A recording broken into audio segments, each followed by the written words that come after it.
Trust and obey. Trust and obey.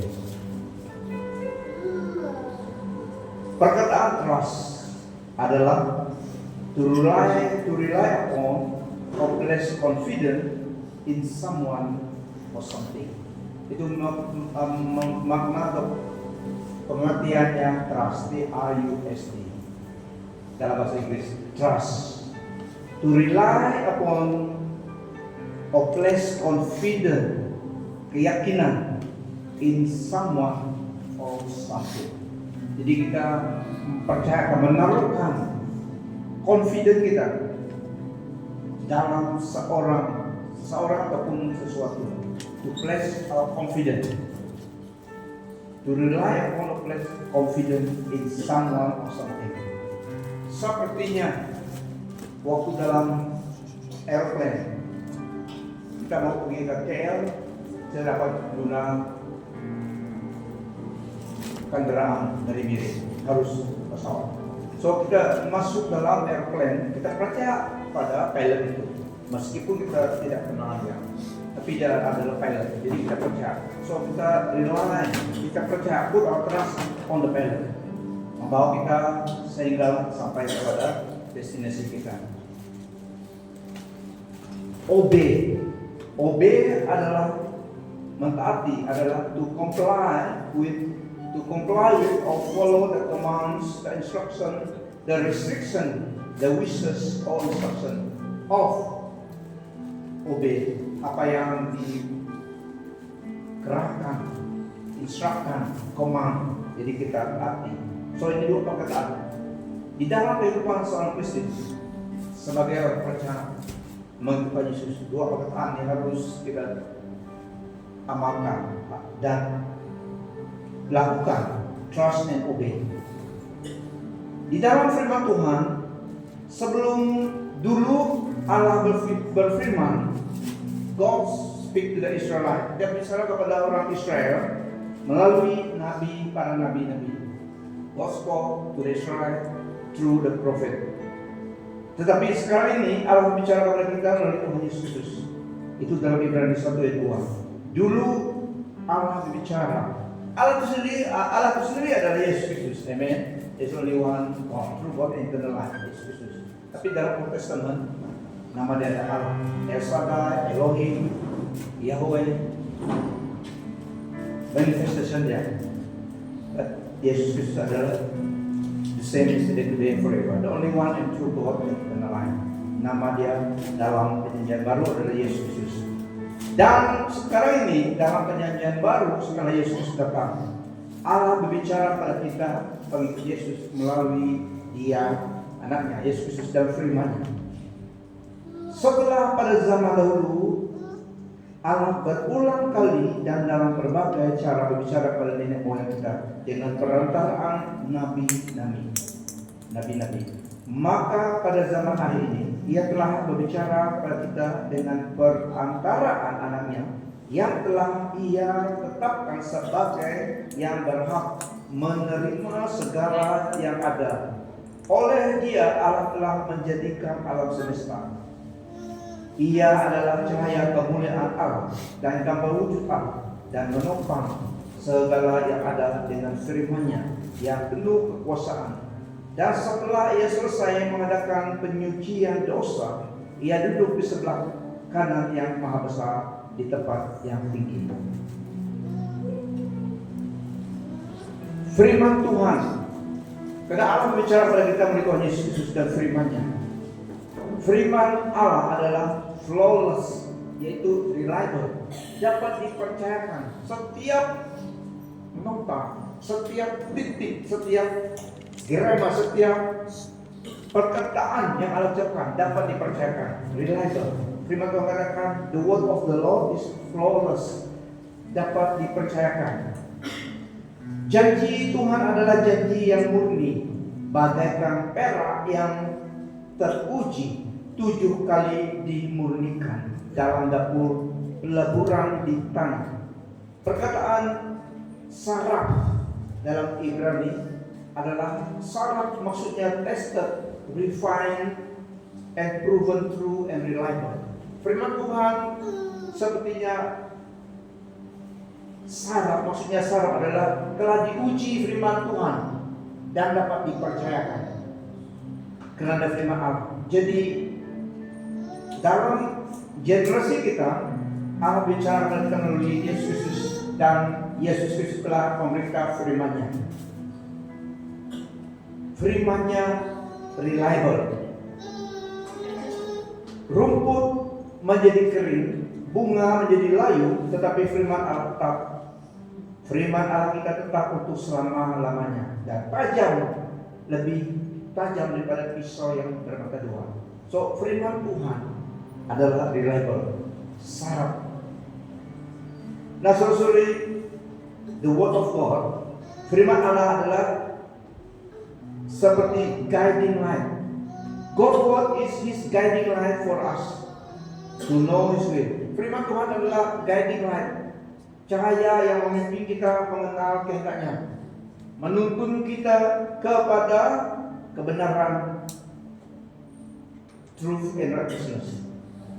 Firman Tuhan adalah seperti guiding light, memimpin kita mengenal kehendak-Nya, to know His will, His ways, and leading us to walk in His truth and righteousness. And empowered by the Holy Spirit to know His will and to walk in His will. Firman Tuhan reliable, diberi kepada kita seperti petunjuk, memimpin kita berjalan dalam terang kehendak-Nya, kebenaran. Karena jalan Tuhan jalan kebenaran. Jadi bagian kita adalah percaya dan obey, trust and obey.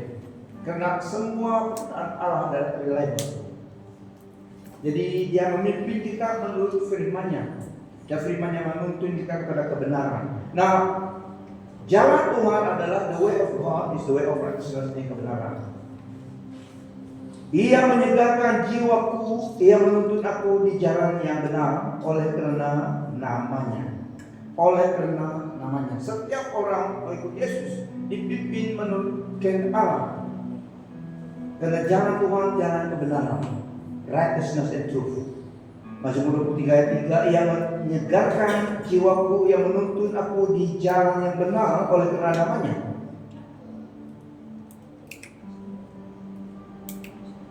Nah, saudara-saudari, we may not know all His leading from A to Z. Meskipun kita tidak tahu pimpinan Tuhan dari A sampai Z, terus dinyatakan demikian, tidak. Allah menyatakan jalannya, caranya adalah precept upon precept, step by step dan level, precept upon precept. Dia memberi kita pimpinannya, jalannya, kehendaknya. Dan jalan dan pimpinan Tuhan adalah jalan kebenaran. Tuhan memimpin kita jalan dalam jalan kebenaran. Setiap jalan Tuhan adalah menuju jalan kebenaran, the way of righteousness and truth. Karena Dia adalah Allah, God of righteousness and truth. Nah, saudara-saudari, dan jalan pimpinan Tuhan adalah jalan kebenaran. Dan jika cara hidup kita tetap di atas jalan kebenaran, maka kita sedang di dalam rencana Allah bagi hidup kita. Tetapi jika cara hidup kita tersisir dari jalan kebenaran Tuhan, maka ketahuilah bukan pimpinan Tuhan bagi hidup kita. So the way to distinguish, the way to differentiate mana jalan Tuhan, mengenal kehendak Tuhan adalah jika cara hidup kita menurut kebenaran jalan Tuhan itu kehendaknya. Tetapi jika tersisir daripada kebenaran, because the way of God is the way of righteousness and truth. Jika dia tidak menuju kepada jalan kebenaran, truth, itu bukan kehendak Tuhan. Contohnya yang senang, karena semua pimpinan tuntutan dan petunjuk jalan Tuhan dalam firman-Nya. Contohnya, jika kita memiliki teman hidup, tidak orang Kristen tapi memiliki teman hidup yang tidak seiman, dia tidak percaya Yesus. Bagaimanapun cinta itu bukan dalam kehendak Tuhan. Bagaimana kita tahu firman-Nya? Dalam firman-Nya tidak diizinkan terang cahaya dengan kegelapan. Jadi Dia memimpin kita, menuntun kita jalan kebenaran. Jika jalan kita, contohnya tadi awal 11 FE, dengan relationship dengan orang yang tidak seiman. Jadi kita tahu karena firman Tuhan ada memberitahu. So itu bukan jalan Tuhan, karena itu bukan jalan menuju kepada righteousness and truth. Oke, karena Tuhan menuntut kita mengikut jalan kebenaran. Whatever you do, in words or deeds, do it all in the name of the Lord Jesus Christ, giving thanks to God the Father through Him.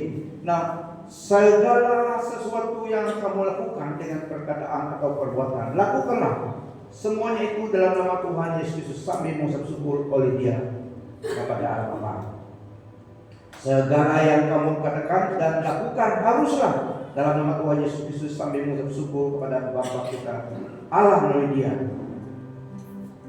Yang jalan hidup kita, apakah corak jalan hidup kita itu menyenangkan Tuhan, honor God, pleases God, or not? Jika tidak, kita terangkat sisir dari jalan kebenaran itu. Karena pimpinan Tuhan adalah memilih jalan kebenaran, ya. Dan juga firman Tuhan katakan, my ways are not your ways. Jalanku bukanlah seperti jalanmu. Menjalani kehidupan kekristenan menurut kehendak Tuhan, bukan kita tidak menghadapi cabaran, bukan kita tidak menghadapi cabaran hidup atau pencobaan dalam hidup. Setiap orang yang hidup di dalam dunia ini pasti ada masa menghadapi kesusahan, cabaran, rintangan, sama ada di orang Kristen atau tidak. Yang bezanya adalah kita yang percaya pada Tuhan Yesus Kristus, Allah yang benar dan yang kekal, tidak menghadapi cabaran itu sendiri. Tuhan beserta kita. Sebab rancanganku bukanlah rancanganmu, dan jalanku bukanlah jalanmu. Demikianlah firman Tuhan. Seperti tingginya langit dari bumi, demikianlah tingginya jalanku dari jalanmu, dan rancanganku dari rancanganmu. Dan Tuhan Allah yang baik, Bapa yang baik, Dia tahu yang terbaik untuk hidup kita. Yeremia 29:11 katakan, jalan Tuhan lebih tinggi daripada jalan kita, tapi jalannya baik. Sebab aku ini mengetahui rancangan-rancangan apa yang ada padaku mengenai kamu. Demikianlah firman Tuhan, yaitu rancangan damai sejahtera dan bukan rancangan kecelakaan, tapi rancangan untuk memberikan kepadamu hari depan yang penuh harapan. Jadi Allah dalam perjanjian lama juga merencanakan yang baik bagi umatnya. Yesus datang dalam Yohanes 10:10 katakan, the thief comes to steal, to destroy, but I have come that you may have life and have life abundantly. So rancangan Allah, karena ada Allah yang tahu dari A to Z, meskipun Dia tidak unfold-nya sekaligus kepada kita, tapi Dia beri pages to pages ataupun precept upon precept, precept upon precept. Rancangan Allah itu. Tapi rancangannya dalam Yeremia tadi adalah untuk kebaikan hidup kita. Tuhan Yesus ulangi janjinya dalam janjian lama. Pencuri datang hanya untuk mencuri dan membunuh dan membinasakan. Aku datang supaya mereka mempunyai hidup dan mempunyainya dalam segala kelimpahan. Pencuri datang untuk mencuri, membunuh dan membinasakan, tetapi aku datang supaya manusia mempunyai hidup, bahkan mempunyai hidup itu yang berlimpah-limpah. Wow. Amin. Rancangan Tuhan Allah kita, Yesus Kristus, adalah rancangan yang baik. Tidak ada rancangan Allah untuk membunuh, membinasakan umatnya. For God so loved the world that He gave His one and only begotten Son, whosoever believe in Him shall not perish but have everlasting life. Dia ulangi janjinya karena ada Allah yang baik. Nah, dan jika waktu kita menghadapi cabaran kesusahan di dalam hidup kita, sedangkan kita hidup di dalam rancangan Allah bagi hidup kita, tidak berarti Tuhan meninggalkan kita. Sebagai orang Kristen, jika kita menghadapi cabaran di dalam dunia ini, pasti ada masanya.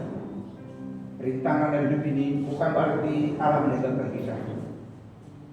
Tetapi selain kita dalam dunia ini, memang kita menghadapi cabaran, rintangan dalam hidup ini. Di situ kita harus kita haruslah trust and obey kepada Tuhan Allah yang memimpin kita, meskipun kita tidak mengerti sepenuhnya mengapa.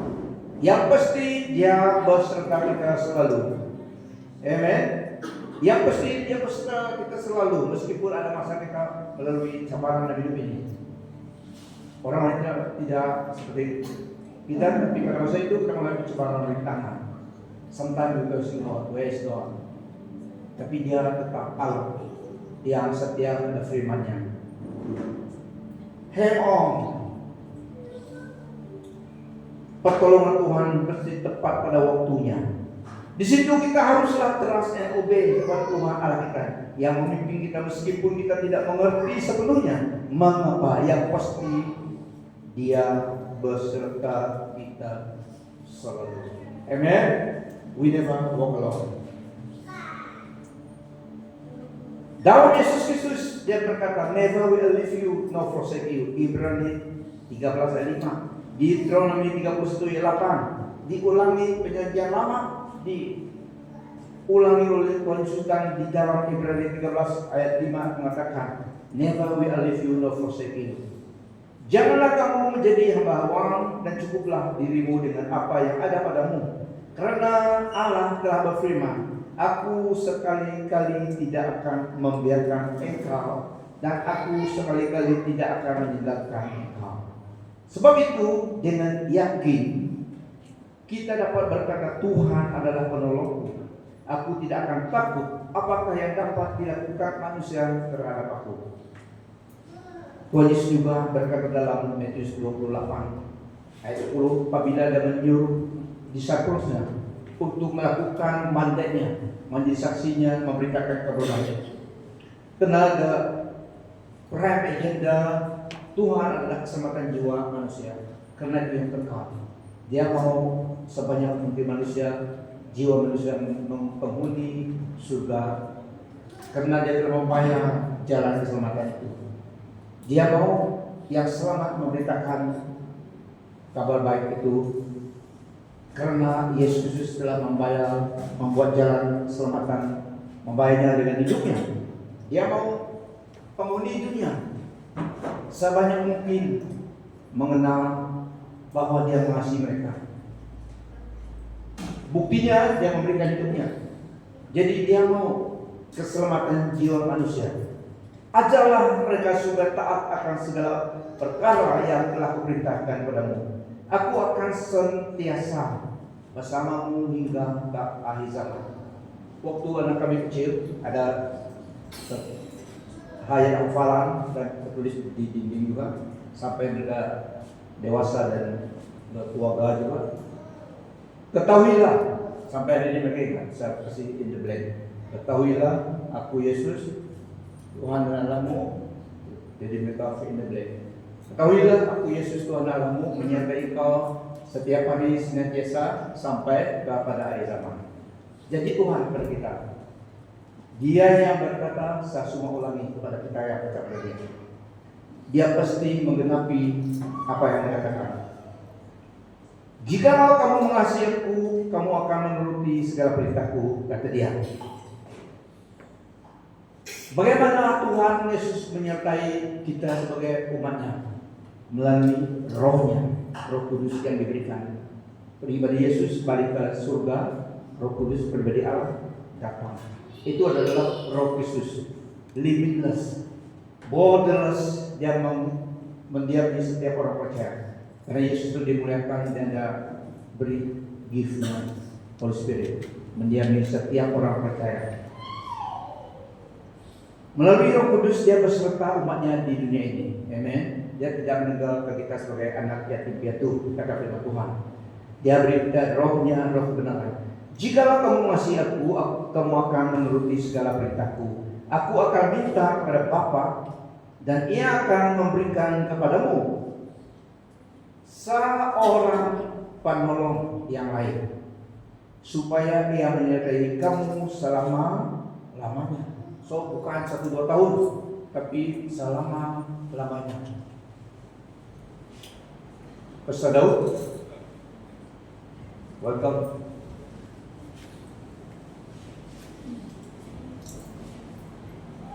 PUTM Family. Dia yang berkorban di kampung tahun ini. Sudah habis Christmas, turunlah. Puji Tuhan, kita masih di wanted of the khotbah. Trust and obey. Saya ulangi tadi, Tuhan Yesus memberi kita rohnya, Roh Kudus, Roh Allah, supaya menyertai kita 1 tahun, tidak selama-lamanya. Dia berkata demikian selama-lamanya. So, selama-lamanya penolong Roh benaran itu. Dunia tidak dapat menerima dia, sebab dunia tidak melihat dia dan tidak mengenalnya. Tetapi kamu mengenal dia, sebab ia menyertai kamu dan akan diam di dalam kamu. Wow. Dalam Old Testament, Roh Allah turun ke atas seseorang untuk memampukan dia melakukan kehendak Tuhan atas nabinya. Stir the prophet, then the prophesies. Tapi tidak semua pada nabi-nabi itu dalam Old Testament. Tapi dalam perjanjian baru diberikan pada setiap orang yang tidak ada Yesus di dalam hidup kita. Tidak di atas saja, tapi di dalam pribadi kita. Tetapi kamu mengenal dia, sebab ia menyertai kamu dan akan diam di dalam kamu. Tetapi penghibur, yaitu Roh Kudus yang akan diutus oleh Bapa dalam namaku, dialah yang akan mengajar segala sesuatu kepadamu dan akan mengingatkan kamu akan semua yang telah kukatakan kepadamu. Melalui Roh Kudus Allah, Yesus Kristus beserta kita. Amen. Dia pribadi Allah datang, dan sekarang dia adalah Roh. Yesus Kristus datang sebagai manusia, memang 100% Allah, 100% manusia, tapi mandatnya adalah menjadi penebus dosa. Bangkit, selesai tugasnya, balik ke surga, pribadi Allah, Roh Kudus. Penolong datang daripada dia sebagai Allah, satunya Allah, tapi dalam 3 pribadi, ya. Nama Allah kita adalah Yesus Kristus. Berdoa kepada Bapa di dalam nama Yesus Kristus dengan kekuatan Roh Kudus. So, Trinity bekerja. Mintalah kepada Bapa di dalam namaku, kata Tuhan Yesus, dan Roh Kudus memampukan kita berdoa. Di mana kita tidak dapat berdoa, tidak tahu apa perkataan, Roh Kudus memampukan kita.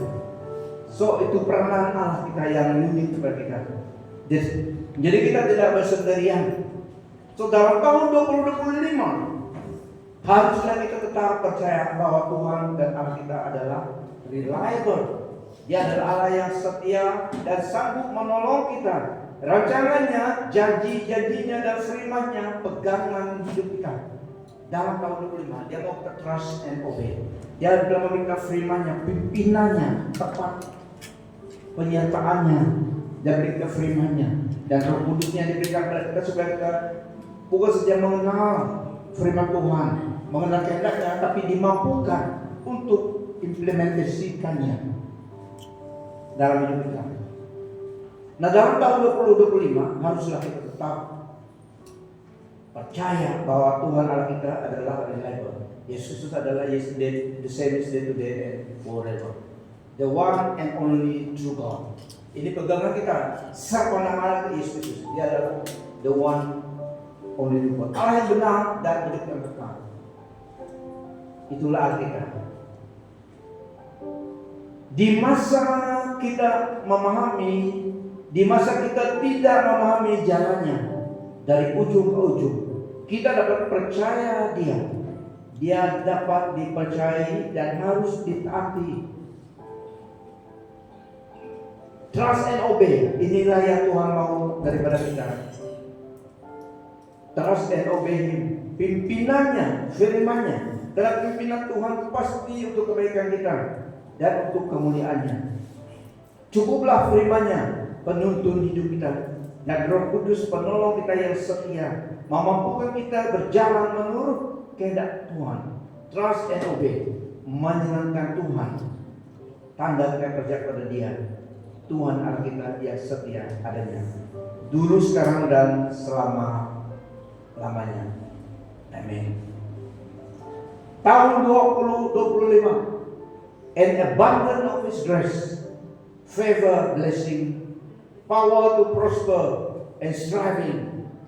Amen. In the year 2025. Kita memiliki firman Tuhan, kita memiliki rohnya, penolong kita. Nama Yesus diberikan pada kita. So tahun 2025 is a year of abundance of His grace, favor, blessing, and the power to prosper and striving in life as believers. Beri kemuliaan bagi Tuhan. Haleluya. Karena rencana Tuhan tadi adalah rencana untuk memberi kita masa depan sebelum pengangkatan gereja. Kita masih striving to be His witness, doing more for His glory. Apapun yang kita lakukan, at the end of the day, it is only yang kita lakukan tidak ada dari matters. Itulah yang kekal. So, teruslah rajin dalam hidupmu. Karena ada ajaran yang sesat, katakan Tuhan datang sekian-sekian tahun, mereka stop bekerja. Ada yang jual harta, mereka tunggu hari bulan besar. Firman Tuhan memberi kita kebenaran. Tidak ada yang tahu, tapi pasti Tuhan datang. Tapi Tuhan Yesus katakan, terus bekerja, redeeming the times, redeeming the time. Dalam satu tafsiran, doing business, make business while waiting for the day. Jadi bukannya suruh kita berhenti dan tunggu saja, tidak bekerja. Amen. Kata Pauluslah lebih rajin lagi. Bekerja dalam langit Tuhan selagi Tuhan berikan kesempatan. Amen. Karena di end of the day, hidup kita miliknya Tuhan. We don't own our life. We owe it unto God. Hidup kita adalah anugerah dari Tuhan. Masa kita adalah borrowed time, masa yang dipinjam dari Tuhan. Firman Tuhan pada malam hari ini 31 tahun Desember 2024 sampai di sini. Trust and obey. We believe and we obey with trust for His leading, pimpinannya dalam tahun 25. Sampai di sini firman Tuhan untuk kita. Assalamualaikum. Beri kemuliaan bagi Tuhan.